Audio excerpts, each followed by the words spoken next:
your host, James Just. With me today is Mr. John Cameron.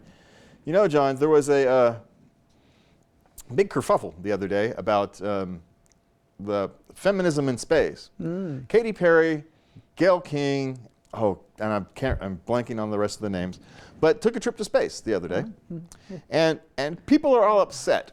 The space Hindu. The space Hindu. We've got like three. So there's three articles, right? So Blue Origin's off. We must was a step in for. Is it a? Some people are claiming it's a backward step for feminism, which I don't understand. Why can't rich people take a nice cruise into space without? Oh, well, it was the waste of resources when there are important things to be done here on Earth. People shouldn't just be flying into space and celebrating their feminism and girl power and woman power and the fact that they're brave enough to go up into the outer reaches of right past the atmosphere and land and have a grand old time. And no, it's a waste of resources and we should spend it on... But this is what I find funny. If we can move to the next graphic, if the guys can move us over to the next graphic. So you got another one in the New Feminist. They went and put everything wrong with Katy Perry as a feminist, is not a feminist trip, which I didn't think they were complaining as a feminist trip. It was kind of a girl boss type of thing, but it wasn't feminism. And there's one more. It's the people who are complaining, John, that were actually really bothered me. If we can go to the next frame. Oh, like this one. Like this one. These people who are complaining. You got a bunch of actresses and producers, TV producers, sitting there complaining about this trip to space is a waste of resources. Well, Hollywood is a complete waste of resources if you want to go there. The NBA, the NFL, the MLB, museums, churches, you name it, you can call it. And this woman, it's made her living, I guess she's an actress. I don't know whether she can act her way out of a paper bag, but she's basically, and a model. Yeah. And she wears $1,000 designer dresses, $10,000 designer dresses to events. And well, more power to her, John. If you look at pictures of her, none of the dresses that she ever wears should cost that much because there's nothing to them. And more power to her. I have no problems with her making a living, being an actress, even a bad one, being a model, whatever she wants to do to go out and make a living. I'm fine with it, but turning around and saying, living the life these people live, and turning around and saying that other people are wasting precious resources. That's insane. That's the part that bugs me. The typical leftist hypocrisy. The rice calling the snow white. Yeah, and another problem is, at some point, does everything a woman does it have to serve a political purpose? Can't you just go off and have fun just for the sake of having fun? Can't you just make a trip because you want to do it? Yeah. Do you have to serve the feminist? Do you have to always be serving the feminist? You always have to be a role model for other women. You always, Can't you just be yourself? Yeah. Aren't you just allowed to not have to think about the politics and just kind of do what you want to do? I would say if everybody in the world cared 10% less what other people thought, the world would be 100% better. Just do your thing. That's do your thing. So, last week, a couple of weeks ago, Richard Fields talked about Liberation Day. And Tariff Day. Tariff Day.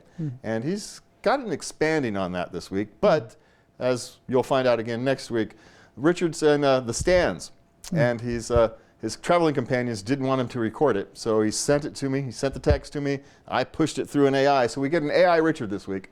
Well, let's see what Richard has to say this week. If it's the same AI, it sounds like Richard might have sounded when he was 13. Hi, this is Richard Fields with this week's report from the fields. It's been a couple of weeks since Liberation Day. Are you feeling liberated yet? Probably liberated from your money if you had it in a 401k or IRA heavy in stocks. And maybe a little smug if your investment's tilted toward real money, gold. In a previous report, I explained how tariffs are a tax, specifically a regressive sales tax on imported goods. If a product can cover the transportation costs necessary for imports and still be price competitive, it's because the exporter has a comparative advantage. For example, Nicaragua produces bananas more efficiently than we can. It's also a relatively poor country that doesn't have the resources to buy much from us. Hence, we have a trade deficit. Crackpot economists like Peter Navarro correctly described by Elon Musk as dumber than a ton of bricks, must have LLP missed the course in International Economics 101 that points out the difference between balance of trade and balance of payments. Nicaragua sends us bananas and other tropical produce. We send them dollars, and since Tricky Dick Nixon took us off a version of the gold standard in 1971, a lot of those dollars are effectively counterfeit dollars rather than honestly earned money. Unfortunately, our president listens to Navarro because it reinforces his own mercantile instincts and misunderstanding of economics. In a larger sense, Trump's tariffs are merely the pin that pricked the financial bubble in both stocks and bonds that has been inflating since 1971. If the Democrats were smart, they'd take this golden, no pun intended, opportunity to denounce tariffs as a highly regressive sales tax targeting the poor. Republicans have abandoned being the party of free trade, which, implemented honestly, benefits the poor more than the rich. Free trade Democrats. One can hope. But I'm not holding my breath. That's this week's report from the fields. I'm Richard Fields. See you again next week. It sounds like a 13-year-old Richard Fields. Is that what you said, Well, John? no, maybe a 22-year-old Richard Fields with a slight head cold. Yeah. Hey, But I do notice that the AI version of Richard talks faster than Richard does. Yes. Yeah. A little bit. Yeah. Yeah. Well, it's a younger version. A little, Yeah. You got more energy. A Yeah. little more energy. I was impressed by the quality of. It's almost as if some emotion was being played in the voice, the changes of tone and all the rest of that. Yeah, it's getting scarily good. Yeah. It is getting scarily good. But I like it. the People will point- believe even less of what they see and hear, and there's hope in that. there is hope in that. So yeah, there's a lot of tumult in the markets, But I always been just let it play out. Yeah, let it play out. Let it play out. I bought some stuff that came down a little bit, and I'm actually, for a change, outperforming the market right now. So that's all right. I can't say I have any secrets. I bought an Argentinian index, figuring that what Javier, one of my heroes, is doing would have good long-term effects, and so I think I did right. Yeah, if you have the resources, now is actually a buying opportunity, right? Well, it depends. I think stocks are way overvalued, but where else are you going to put your money? I mean, well, you can't put it in real estate in like Portland, because Portland's real estate dropped 50% in the last year. Did it? Oh, maybe I'll buy in Portland. Yeah, so same thing with San Francisco. The property values are tanking. So, Well, it's a good not thing. just our stock markets that's having issues. There's a lot of structural problems with our. Well, there's $30 trillion in value in homes in the U.S., and that basically because it's virtually impossible to build a home in the U.S. Yeah.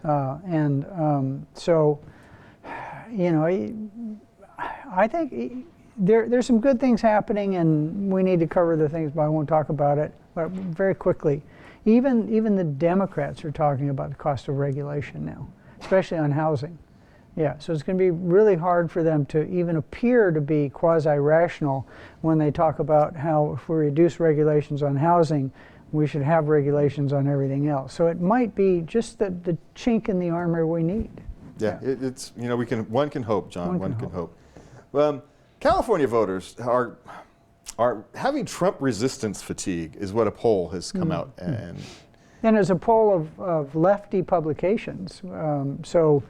I wonder how the poll would have tilted if it was remotely objective and who the people had asked the questions to. Well, there comes a point where in California, we've got enough problems of our own. Can we actually focus on them instead of resisting Trump all the time? Shiny object, shiny object. Hate Trump, so you don't have to look at $100 billion sunk on a high-speed rail project. Or $5 gas, doing the same electricity thing we can't afford. Same thing in Texas. Yeah, there's electricity we can't afford that we don't always have. Homelessness, crime, property crime, crappy streets. Crappy education systems. It goes on and on. At some point, you have to focus here, and rather than trying to fight Trump, and hey, let's improve the lives of the people who are here in the state of California. Control what you can control. Yeah, rather than fight something, some boogeyman. maybe you do want to politically resist Trump, but it's a political fight, and dropping these terms of war would be actually a good start to bringing civility back to our politics. Be nice. Stop thinking of it as a resistance. Stop thinking of it as you're fighting, and think of it, hey, we've got work to do. That's a better way to move forward in a more collaborative, positive way, is think about, we're not resisting Trump, we have work to do. Yeah. Yeah, and you got work to do. All right, so speaking of work to do, John, there's a proposed rule change, and it's both complicated and not at the same time, right? Endangered species, and I think I messed up, there we go. Yeah, I think I messed up these guys. They're looking for the right thing. I screwed up my bad, fellas. The proposed rule change on endangered species has triggered an alarm for environmentalists. Essentially, what has happened is, in previous versions of the Endangered Species Act, right? Originally, it was you had to directly harm the animal in order for you to create a violation of the Endangered Species Act. Now, in the last few years, they've changed it where if you hurt the environment that the animal lives in, you are in violation of the Endangered Species Act. And Trump wants to return it back to the old way, where you have to directly harm the animal. Or directly harm. You can't. The new wording. You can't shoot them. You can't capture them. You can't harass them. So they're protected. But at the same time, what he wants to do is open up. There's 280 million acres of timber that are owned by the federal government, I think, in this country, and we're basically have regulated out that is as a source for timber for building this country. So we have to import all our timber. So all those jobs have left and all that revenue is left, and then we're paying somebody else with dollars we print. And so, being able to get at that timber. Yeah. And the other thing is that the Endangered Species Act, as it was originally written, what they completely ignore is there's a balancing act. It was never they're supposed to look at the economic and social consequences of protecting the endangered species equally to protecting the species. But now they look at protecting the species, and they make up the numbers, and they decide what's a species. They don't use DNA, by the way. They're required by law to use the most accurate scientific data available to identify species, but they know that if they use DNA, 2/3 of the species on the Endangered Species Act wouldn't be species. So they don't use that. They use their subjective reasoning. Yeah, well, so, we've already seen it where they declared bees to be a fish so they could regulate somebody's yard. Yeah. We've seen it where some guy was plowing his field, he ran over a mouse, and because that mouse was some alleged subspecies of a different field mouse, that he was prosecuted for it and had his farm taken away. People's lives are getting destroyed by this thing, and the reality is that businesses. The reality is that mouse was never a viable species because it was essentially a mutant from the mutant mouse from the field, from your average field mouse. Yeah, and there's always in every Endangered Species Act there's something called there's allowable take. So it's not, if you're plowing your field, you can't kill like one fox or something like that. It's like for every 1,000 acres tilled, like 2.3 mice can get killed. So it's not absolute because it'd be crazy if it was absolute. So the rules, the ESA has been turned into a policy tool by the radical left people who are in the EPA and other organizations to make sure that you can't harvest timber, you can't plow a field, you can't put in a development of housing, and that's what it's used for. It's been talk about mutated. They've turned this act into a mutant, not what it was originally intended to do. And let's understand how this actually happened, John. These environmental groups will find a judge, a friendly judge. They'll shop judges. They'll shop judges in locations where they have a friendly government agency. Yeah. So the friendly government agency, a friendly judge, and the environmental activists will sue this friendly agency, and the judge will say, they'll come together, they'll create a settlement, a settlement of the suit, and the judge will rubber stamp it, and that's how we end up with all these crazy rules, without any political input at all.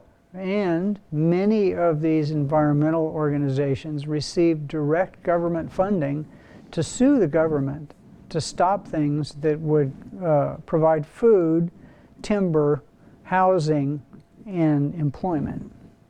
Yeah, and we've talked about about a perversion of government. Yeah, watch next week's show if you want to see about a perversion of government and the explosion of bureaucracy. Watch next week's show. But we're going to move on. Our public broadcasters, John's about to lose their subsidies. You know, NPR, PBS. I hope so. And the problem is, John, is that there's a lot of rural public access stations are going to also lose their funding because of NPR and PBS. And the communities have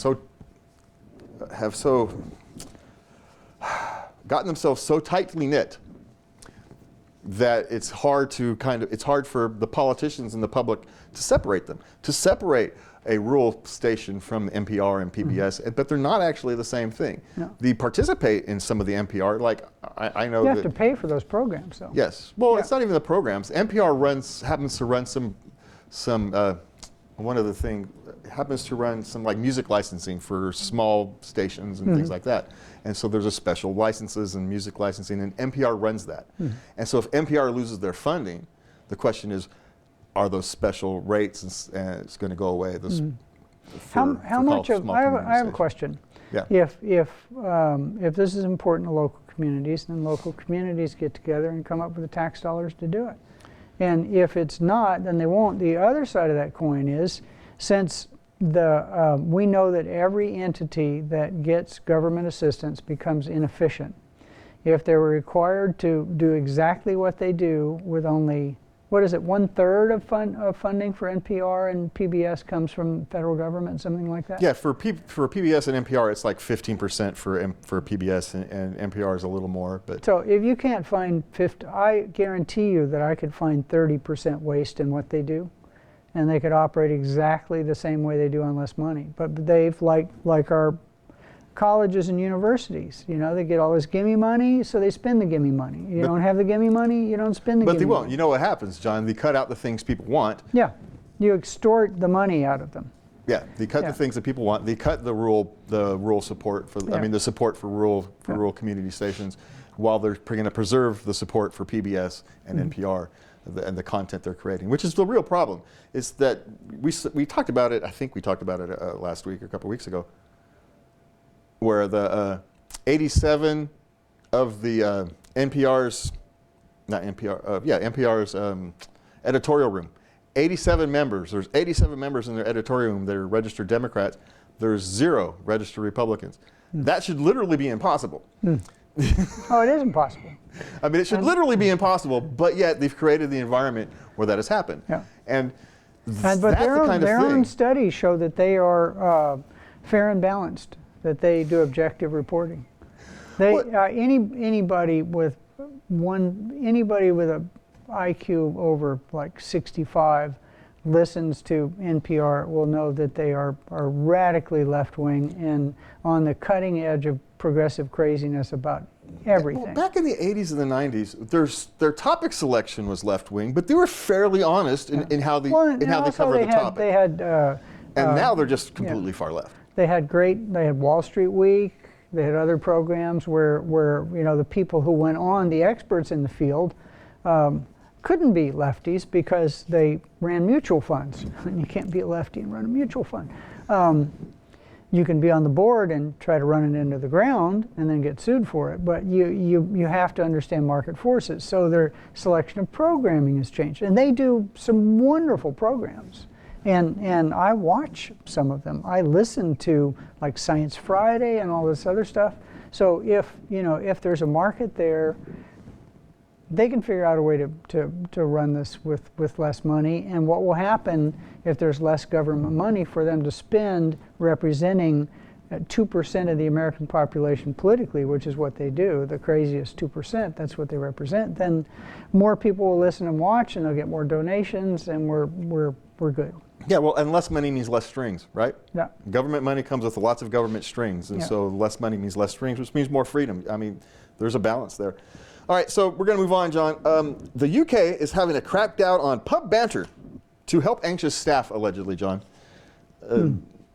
Now, you can kind of admit it, you know, but isn't harassment of an employee of a wait staff already against the law? Well, it is in this country, and I imagine it is in the UK. In the UK. So now they're actually going to try and feelings. Regulate feelings, yes. Regulate so feelings, if a waitress or waiter or wait staff or bus boy or whatever overhears a conversation that two patrons, a private conversation of two patrons, and happens to be upset by it, you can now be charged.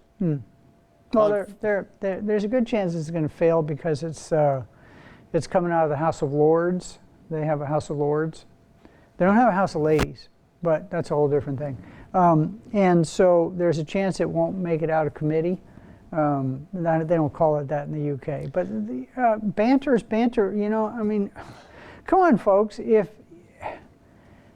you grow up expecting to never have your feelings hurt, then you're insane. You know, your feelings are going to get hurt. You're going to walk down the street and see something you don't like.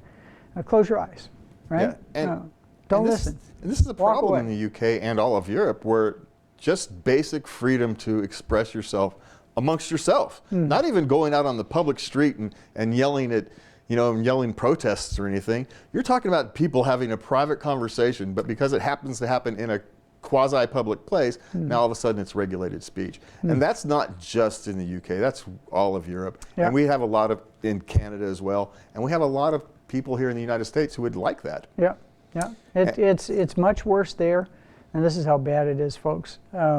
If you are within, I think it's 200 meters of basically an abortion clinic, and you are in your own home praying for the souls of unborn babies, you can be arrested. I know that sounds crazy, and it might not be quite true, but it's within the letter of their law as being illegal. They come and visit people despite all the crimes and the racial incidents they have there, and the gang rapes and the knifings and all the rest of that. They spend valuable police time knocking on doors and having interviews with people about non-crime hate incidents. These aren't even crimes. They're things where people are suspected of saying something hateful on social media. So thank goodness it's not happening here, and hopefully it never will. Yeah, it's a danger, though, because there's so many people here who want to control what other people think and what other people say. And let's record that let's be clear, when you try to regulate what people say, what you are actually trying to do is regulate what they think. That's the real point of speech regulations. It's to change what people think. Yeah. So John, the gig economy is growing 3 times faster than the traditional workforce, which it's been doing this for a long time, right? A few years ago, when I was a gig worker, it was, by this time, you said 40% of the 40% of the workforce will be gig workers. What's that, by 2030 or something? 2030 or something like that. Yeah. Right around the corner. Yeah, it's coming quite faster. But you know, here's the thing: why are we surprised? I mean, isn't flexibility and freedom what most of us actually want? And gig work is fundamentally flexibility and freedom. You are not tied to a single job. You are not tied to your employer. You are in control of your schedule, of who you work for, where you work, and for how much. Well, and the reason the government makes it so hard to be a gig worker, you have to pay both sides of Social Security, and good luck in getting that, generation Gen Z, is that it's much harder to regulate and tax and unionize. And that's the reason that our government makes it so hard for people to do gig work. They did that in California with Uber and Lyft and all the rest of those. You know, which didn't hurt Uber and Lyft, but it did destroy the creative economy. All the people who, all the little theaters, the neighborhood theaters, it destroyed those. Yeah. Yeah. It's it is sad what is happening to our workforce, not because, of capitalism or the economy. It's because the economy has been, the attempt to regulate the economy has really destroyed the economy. It's destroyed the economy. Yeah. No. All right, John, we've got a couple minutes left, so I want to get to this last one. And it's really, there's not a story here, John. It's just, I just found this funny. It's polyworking. They have a new word, John, for working more than one job. It's called polyworking, and it's why do so many millennials have more than one job? Well, it's the same reason I had 3 jobs when I was in my late 20s, early 30s. It's because you don't have enough skills to have a single full-time job yet, or you're still looking for your path in life, and so you piece together your personal economy by working 2, 3, 4 jobs. Sometimes those jobs, one of them's a weekend job. You work 1 or 2 days a week. It's how it works. But why are they surprised? This is nothing new. But what I do find amusing, John, is that they have to call it polyworking. What is it with the millennials and the younger generations about taking something that is perfectly normal through all of us throughout history? You have to have an acronym or make up a new word. And make up a new word so for it. I got a question for you. Gen Z, Z is the last letter of the alphabet. What are they going to call the next generation? The next one's alpha. Oh, yeah, you're going to start again they're not even trying anymore, John. Okay. I would call them doomed, but anyway, you should call them Generation D.